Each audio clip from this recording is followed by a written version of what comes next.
believe in sea happen. Thought we were safe on solid ground. That's just not where we were standing. Thought I was flying, I was falling to the ground. When I hit, didn't even make a sound. You can build a castle, promise to decay. Funny how mine looks just like gray. Don't want your road is right in the air. That way, long way, again, you might wanna breathe again.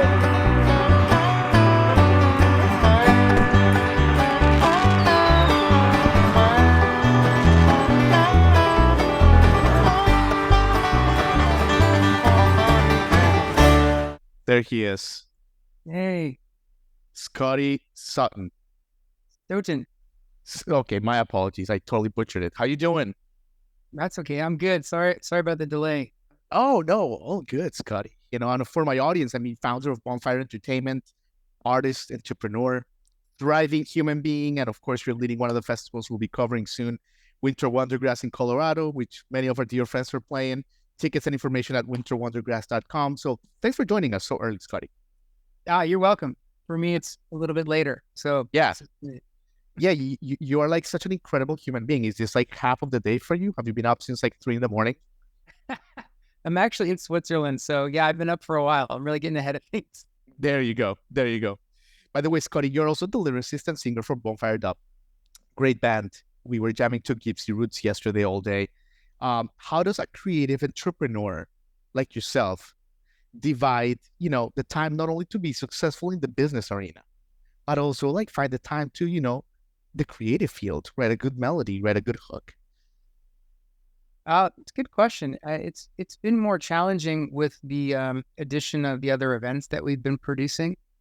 And I have to really schedule myself to practice and go into some creative space to get back into that mode, into that zone. So it's been a challenge. Easiest for me if I'm traveling or in nature or Sure. moments outside of my normal, working environment. But it's fun to just try to stay tapped into the creative field a bit, at the very least, to still understand what it's like to be a starving artist, to Right. put myself in the position of so many of these great bands that we get to bring to WinterWonderGrass, and remembering how hard it is to write a song and how vulnerable you need to be, and the practicing that it takes to be successful. Of course. So in other words, you have to actually like put in your calendar, time to practice, time to like if you get an idea and you're in the middle of a meeting in Switzerland or wherever, if you get a hook, like an inspiration, you cannot interrupt yourself right there. You're in business mode, Scott. If I get an inspiration or a hook, I do try to put a little recording on my phone and just kind of hum the melody. Or if I'm playing some chords over and over and I don't know the lyrics and I don't have time to get into the writing process, I can kind of come up with a melody that I can just hum or, play over the simple chords. So later on, it'll inspire my memory, and maybe not so much understanding the theme at that point, but the feeling. I love that. I love it. I love it, Scotty. And you're from New Jersey, by the way. And you've been in Colorado close to 20 years, if I'm not mistaken. When and how did you fall in love with the mountains so passionately? I mean, you're in Switzerland right now, like when did the mountains just like explode in your soul? It's a great question. I think early on, I grew up on the beach, right? Mm. So I had a very deep, loving connection with the ocean and the healing powers of that great source of life. And the beauty of nature was instilled in me through that as a younger man. And then thankfully, my parents took us skiing early on, and we started to take these road trips to Vermont. First it was New York, and then we'd go to Vermont for the weekends. And I'll never forget the feeling that the mountains would give me as we drove into the area, and the snow on the trees and the woods and the forest and these little towns surrounded by these beautiful mountains, these little valleys, smoke just lingering through the trees. And is a feeling of one part being alone and the other part being extremely connected and inspired by something that was really outside of myself. And I knew then that for me that, that was my spiritual center. Yeah. The messages and the rhythms of the ocean and the mountains. Beautiful, beautiful, Scotty. And speaking of spiritual center, I mean, one of the most beautiful things about your company, and we'll talk about the festival in a second, but your personal mission is, you always ask the questions, how can I help? How can I connect? How can I inspire? How can I empower? And to me personally, I relate that's everything. I mean, the secret to living is giving. Growing up, Scotty, did that come from your parents? Like, when did this breakthrough that really, like, nothing is going to fulfill you more than what you give, not what you take, come from? I think probably from traveling. I loved your quote, living is about giving. And that's great to remind yourself of often. I think traveling really put everything into perspective for me as a younger man and through my 20s, and going to places all over the world where it was obvious how lucky we were to be growing up in the United States at this time. That's total luck. I mean, that's just roll of the dice. I didn't evolve my life in a place that was full of challenges and struggles. Certainly we have them, we all do, but I was able to kind of zoom out and find gratitude for what I had, and then find ways to give back, whether it was through music or I've worked with some different nonprofits. And but it's delivered me to the place of understanding that there's not many things as important than creating a sacred space for people to come and feel nurtured, to feel honored, to feel seen, to feel respected. And that space is created through our team, our volunteers, our staff, the artists. But the most important thing for us is to create that space for people that might be struggling, and they might be having a tough time, a tough day. Maybe they're full of joy. Those are welcome as well. But to create that space is an honor, and for me, that's the most important way to give back. Yeah. No, I think it's. I mean, we're so grateful to talk to you, because we were, just in research, that what kept coming to us was, that business is a spiritual pursuit, and we just felt like you really embodied that. Yeah, thank you. Some really good friends have really influenced me, and we started talking about the word conscious capitalism before it was a word, long time ago, and kind of found that through the natural order of things. Like, it felt better to treat everybody with respect, to get to a place that felt better for everyone you were delivering that space to. Treating the environment felt obvious. The more you give back and the more you leave no trace and leave these venues cleaner than you found them, like, you could feel the tangible energy of all of that. So yeah, it's right. Great that we found this place, and it's definitely been a combination of all of my team to get us here and to exemplify what it means to be aware as you're producing. And that's not without mistake. Absolutely. Of course, Scotty. Pivoting a little to the events that you produce. I mean, like, obviously, River WonderGrass, Baja WonderGrass, some others, but Winter WonderGrass. So there's two versions, one in Tahoe in April, and the one in Steamboat Springs, Colorado, early March, which will be at. And the lineup is fantastic. I mean, many of our dear friends, Andy Frasco, Daniel Donato, Sierra Farrell, who I was just talking to yesterday. Who are you looking forward to, Scotty? Like, when you look at the posters that you've assembled, who perks your eyes there a little bit? Well, I can answer that two ways. What I'm looking forward to the most is I observe the crowd more than the band. And when I see a crowd roll in to the small side stage and see the band for the first time that they've never heard of, or maybe heard of but never seen, and the reaction and the emotion, the excitement, I mean, it gives me goosebumps right now thinking about that. Like, that's what I'm most excited to see. The result of the band and how it's delivered to the new fan, right? That connection of a new fan to a new band, like, that inspires our scene. That's the huge, that's throwing another log on this really beautifully burning fire.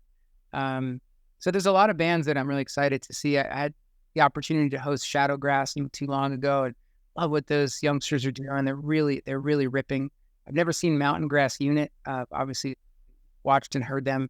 Another young group that really is taking this so seriously, much more serious than I was in my 20s when I first kind of tried to be an artist. It's different. I'm so in awe and so full of respect for these kids that are dedicated to the craft, and that craft is delivering like high octane, psychedelic, full throttle, acoustic laced music.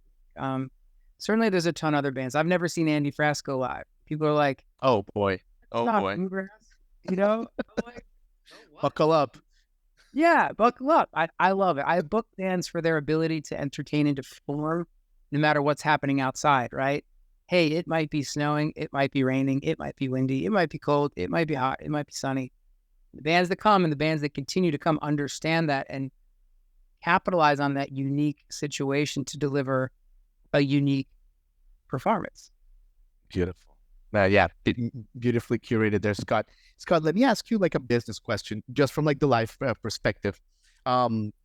This week there's been a few articles, and it's been a little bit of like the buzz of the festival season. That just in general, this is kind of like the year of the week headliner, and I'm like paraphrasing some articles like from Consequence and some, people, and they use as an example, Coachella, how like there's still tickets available for the first time in forever for weekend one, and things are not selling out as like they used to, and they point to, hey, there's not that Elton John, that Paul McCartney kind of thing. And they debate. There's a lot of people are pointing the finger at different things. What are your thoughts on this, if any? Yeah, it's a great point, and certainly, we've felt that. So I think there's two ways that I approach that and digest and interpret that. One is, it's a strange year. Post-COVID was full of money, full of energy, full of excitement, full of pent-up energies and anticipation of the music scene to come out, and it came out firing. And everybody really, I think, spent a lot, and they didn't really look forward or look ahead to what might be happening economically. We're in a spot that's shifting. It's changing. I'm not going to say it's horrible economically by any means, but I think the perception is that it's a challenging time. And hey, we just went big for almost 2 years. It's an election year. You hear more and more people that are like bickering and arguing if you're listening to the mainstream, which I highly discourage. But that's resonating through people's souls and spirits. And you start looking at your disposable income and you're like, well, I can go to that free show down the street, which isn't as great, but I'm going to save that $200 or $300 this year. I think that's a big part of what's going on. We've seen that in our festival cycle. We always sell out, and I think we will, but we're a little bit behind in both markets. And so then I dug into the other part, and I booked all the bands this year, as I always do. I have a lot of help, but I felt really, I'm probably too emotional. Like my heart was hurting when tickets weren't flying like they usually do. And I was like, is it my lineup? Is it the bands? Like, what's going on? And it took me a while to get through that because it really affects me. Because I just care so much and I want it to be a success. So I do think, number one, it's economically a little bit of timidness that I think will rebound. And number two, I think it is hard when you have a bluegrass scene that was just, blown up by an artist like Billy Strings, certainly that maybe doesn't help in the short term, but it helps in the long term. Like those bands I mentioned before, they're inspiring.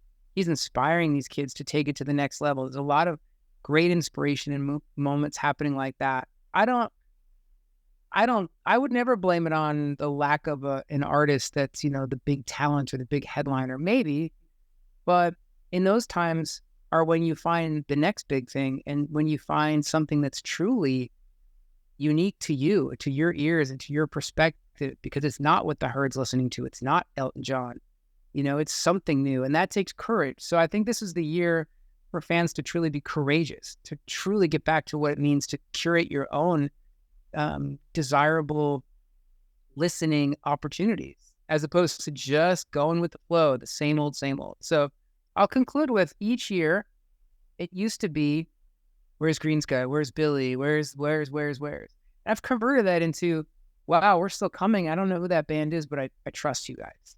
And that means the world because we love Billy. We love Green Sky. We love Sierra. We love all of these artists. We want them to continue to grow, but we want to foster and curate the next season of artists. And that takes curiosity and patience and also a little bit of risk on the fans. So I say, let's get risky.